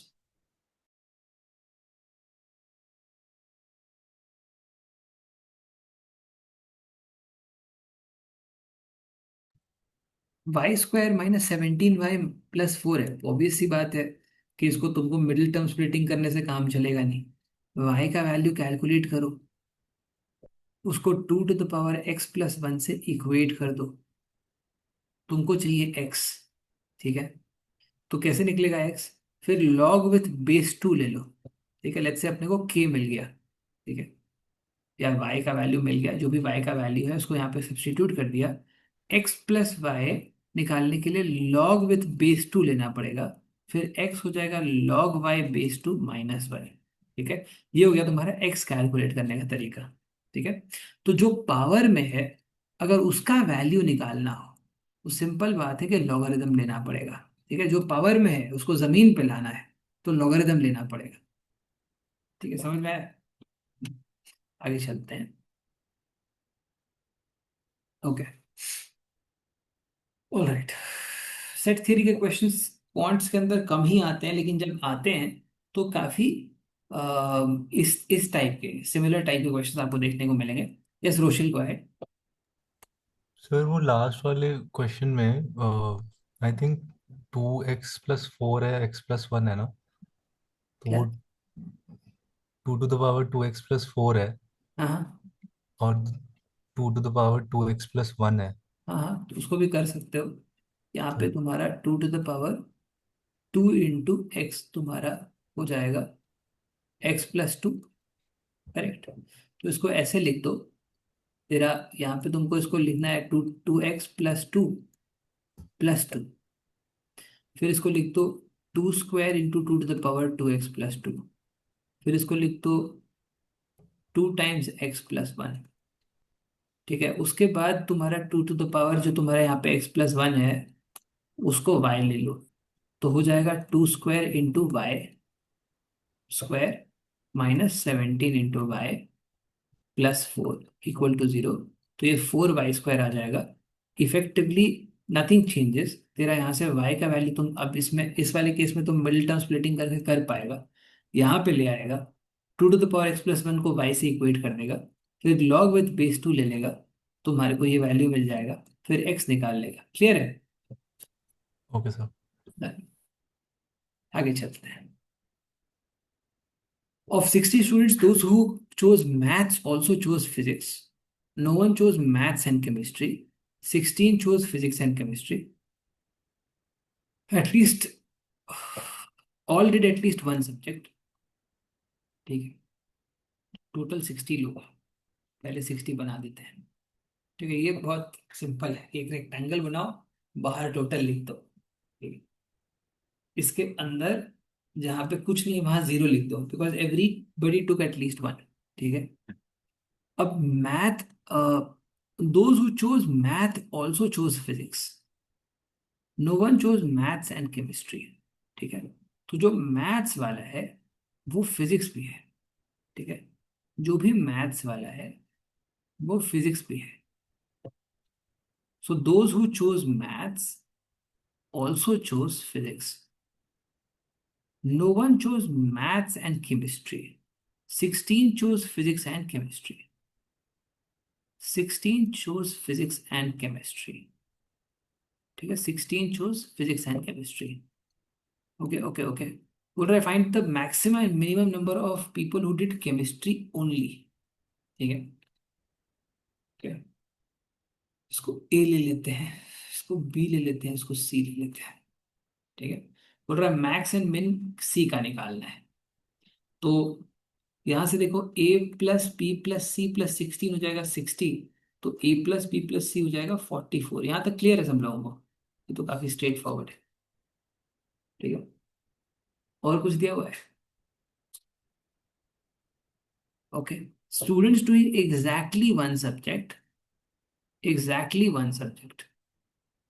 ठीक है। तो ऐसे कितने लोग हैं जो एग्जैक्टली एक सब्जेक्ट कर रहे हैं? आपका B and C. Okay, exactly one subject कर रहे हैं। और students exactly one subject are more than those doing multiple. ये मल्टीपल वाले कितने हैं? ये देखो, ए जो है ये मैथ्स में भी है फिजिक्स में भी है, A+16 से ज्यादा होगा। तो ये दो कंडीशंस हैं। केमिस्ट्री का मैक्स और मिन वैल्यू क्या हो सकता है? देखो, मैक्स तो केमिस्ट्री का यही हो सकता है कि भाई पूरा 44 इसी को दे दो, ए को जीरो ले लो और बी को जीरो ले लो, देख लो कि ये वायलेट हो रहा है कि नहीं। तो अगर सी को 44 और बी को जीरो ले लें तो ये आ जाएगा 44 इज ग्रेटर देन, ए का वैल्यू जीरो ले लिया है 16 तो वैलिड है। तो इसका मतलब C is equal to 44 is definitely possible. तो मैक्स वैल्यू हो जाएगा 44। सी का मीन वैल्यू प्रैक्टिकली क्या हो सकता है? जीरो। जीरो से कम तो क्या ही होगा। तो अगर सी का वैल्यू जीरो ले लेंगे, let's say take C is equal to zero, तो अब देखो कि सेटिस्फाई हो रहा है कि नहीं। अगर सी का वैल्यू जीरो ले लिया तो A+B हो जाएगा तेरा 44। ओके। तो B must be greater then A+16। ठीक है। तो कोई भी वैल्यू ले, अब देख A+B तेरा 44 है, तो कोई भी वैल्यू लेके देखो सेटिस्फाई हो रहा है कि नहीं। ए का वैल्यू 1 ले लो तो बी का वैल्यू आ जाएगा 43, सेटिस्फाई हो जाएगा। तो सी का वैल्यू जीरो लेने से भी कोई प्रॉब्लम नहीं है। तो मिनिमम वैल्यू तुम्हारा जीरो हो जाएगा और मैक्सिमम वैल्यू हो जाएगा 44। ये कितने लोगों को समझ में आया? कंफर्म करेंगे एक बार क्विकली क्विकली। ठीक है। तो while the commonalities are not given, मान ले तुझे दिया हुआ है कि इतने लोग केमिस्ट्री वाले हैं, इतने लोग फिजिक्स वाले हैं, इतने लोग मैथ्स वाले हैं, फिर पूछ रहा है कि भाई मैक्सिमम मिनिमम बताओ, तो उसमें हम लाइन अप्रोच यूज कर लेते हैं। और अगर फॉर एग्जांपल मल्टीपल कॉमनैलिटीज वाला केस है तो हम इक्वेशन फॉर्म से कर लेते हैं। ठीक है, आपके वेन डायग्राम अप्रोच से। तो लाइन अप्रोच और वेन डायग्राम अप्रोच दोनों रिवाइज कर लेना। सिद्धार्थ को है sir B greater than A+16 ये कैसे लिखा सर आपने? B greater than A+16, सी को जीरो ले लिया था यस सर। तो लिख देंगे ना ऐसा। सर बट पिछले जब अपने 44 वाला केस लिया था उसमें हमने A और B को जीरो ही ले लिया था। हाँ ले लिया था तो वो वाला केस हो गया ना कंप्लीट। तो सी मैक्स हमने देख लिया, हमको मिन देखना था। तो मिन देखना था तो सी को जीरो ले लिया, वो दूसरा केस है। सिद्धार्थ बट समझ सर में आया? हाँ हाँ सर समझ गया सर मैं, बट ये B greater than 16 होना चाहिए ना sir, instead of B greater than A+16। अरे बंधु, A+B+C इज इक्वल टू 44 है, मैंने सी को जीरो ले लिया है। हम्म। ए और बी के कुछ वैल्यूज होंगे ना। होंगे सर। सी सी को जीरो ले लिया तो उसको सी को यहाँ डाल दो तो क्या आएगा? सी को जीरो डाल दो, क्या तो आएगा? B greater than A+16। बस, परफेक्ट है। क्लियर है? Yes sir. फिर कोई भी एक रैंडम केस देके देखा कि सही चल रहा है तो सी मिनिमम जीरो बोल दिया, डन। क्लियर है? चलो यस सर, ट्राई कर लेंगे इसको। ठीक है, ट्राई मत करो, इसके बाद तुरंत जाके सो जाना। ठीक है। ठीक है, इसका तुरंत जाना और एकदम ऐसे ऐसे बेड के ऊपर ऐसे परपेंडिकुलर होना पहले, ऐसे गिर जाना। ठीक है, सुबह तक सब सही हो जाएगा। चलो आगे चलते हैं, आखिरी सवाल। ठीक है, लास्ट क्वेश्चन। ठीक है, चलो, पहले आती थी हाले दिल पे हंसी, अब किसी बात पे नहीं आती। ठीक है ना? चलो और देखते हैं, लेट्स सी। तो एरिया ऑफ ट्राइंगल बोल रहा है 0,0, 4,0 और 0,3। तो all we need to understand is कि भाई प्लॉट कैसे करना है। प्लॉट कर दिया तो हो गया। ये 4 है, ये 3 है, हाफ इंटू 3 इंटू 4 हो जाएगा। कोऑर्डिनेट ज्योमेट्री में बड़ा सिंपल है, डिस्टेंस फॉर्म वाले क्वेश्चंस आते हैं। ठीक है, मिड पॉइंट वाले फॉर्मूला वाले क्वेश्चंस आते हैं, और सेक्शन फॉर्मूला वाले क्वेश्चन भी। सेक्शन फॉर्मूला में क्या होता है कि मान लो, लेट्स से ये पॉइंट है तेरा एक्स वाई, x1 y1, दूसरा x2 y2 है। इसके बीच में डिस्टेंस कैसे निकालते हैं? x1 minus x2 whole square, y1 minus y2 whole square. ठीक है, अगर इन्हीं के बीच में कोई एक पर्टिकुलर पॉइंट निकालना हो, लेट्स से जो कि m/n में डिवाइड करे, तो ये हो जाएगा तुम्हारा mx2 plus nx1/m+n, my2 plus ny1/m+n। इसी को सेक्शनल फॉर्मूला भी बोलते हैं। ठीक है, ओके। तो दोस्तों, with that we have covered the 20 most repeated problems. ठीक है, जो कि आपके कैट में आए हुए हैं, और उनके कोर कॉन्सेप्ट्स को भी हमने साथ में समराइज किया है। We sat down for little over an hour, nearly hour and a half, and we've solved all these problems together. I'm hoping कि सब लोगों को समझ में आए। एक बार फटाफट चैट पे कंफर्म करेंगे। 3 बज गए हैं, नवंबर आ गया है। Wishing you all a great night. ठीक है, फिर अपन को पढ़ना भी है। ठीक है, चलो, कुछ देर में गुड मॉर्निंग हो जाएगा, फिर ओमेट वाली क्लास में मिलते हैं। ठीक है, क्वेश्चन नंबर 18 क्या है? नमन फिर पूछो तो, कौन सा नंबर है? क्वेश्चन नंबर 18 है क्या? हाँ, आज तो सैटरडे है, ओमेट की क्लास नहीं है। ठीक है, नो शेव नवंबर में पहले दिन मैंने कर लिया। ओके, पूछो भाई, नमन कहाँ चला गया? नो शेव नवंबर मैं सेलिब्रेट नहीं करता हूँ। ठीक है, all right. Naman, are you there? Doubt hello. क्या पूछो। हाँ, ये बता दीजिए फिर से। फिर से क्या बताना है इसमें? 2 to the power 2x+2 लिख दिया, फिर इसको 2² into 2 to the power 2x+1 लिख दिया। 2 to the power x+1 को अगर y ले लेंगे, तो ये वाला पार्ट तुम्हारा y² हो जाएगा। 4y² माइनस 17y+4 = 0 आ जाएगा। 4y² minus 16y minus y+4 = 0। 4y, y-4 -1 y-4 = 0। y = 4 और 1/4। अब बोल रहा है कि भाई 2 to the power x+1 है, 4 हो जाएगा। 2 to the power x+1 है, 1/4 हो जाएगा। तो x+1 का वैल्यू आ जाएगा 2, x+1 का वैल्यू आ जाएगा -2, x आ जाएगा 1, x आ जाएगा -3। ठीक है ना मन? ठीक है sir, thank you. All right दोस्तों, मिलते हैं अगले वाले सेशन में। Till we meet again, God bless and bye bye. एक और इंटरेस्टिंग इन्फो, संडे हम वी आर प्लानिंग एक खतरनाक 12 घंटे का वर्कशॉप। ठीक है, गिनीज गिनीज बुक में आने के लिए, और हमारे पास कोई रास्ता नहीं बचा है। तो प्लानिंग 12 आवर DILR। ठीक है, तो बहुत मजा आएगा। ठीक है, रिकॉर्ड बना देंगे 12 घंटे का वर्कशॉप करके। ठीक है, नहीं, this is not going to be YouTube. 12 घंटे तक यूट्यूब कंट्रोल करना डिफिकल्ट काम है। तो वील हैव क्लोज रूम, मजे से करेंगे। ऐसे काफी important workshops and marathons are going to come. Fight मारते चलो, we'd have a lot of fun. God bless, take care and bye bye.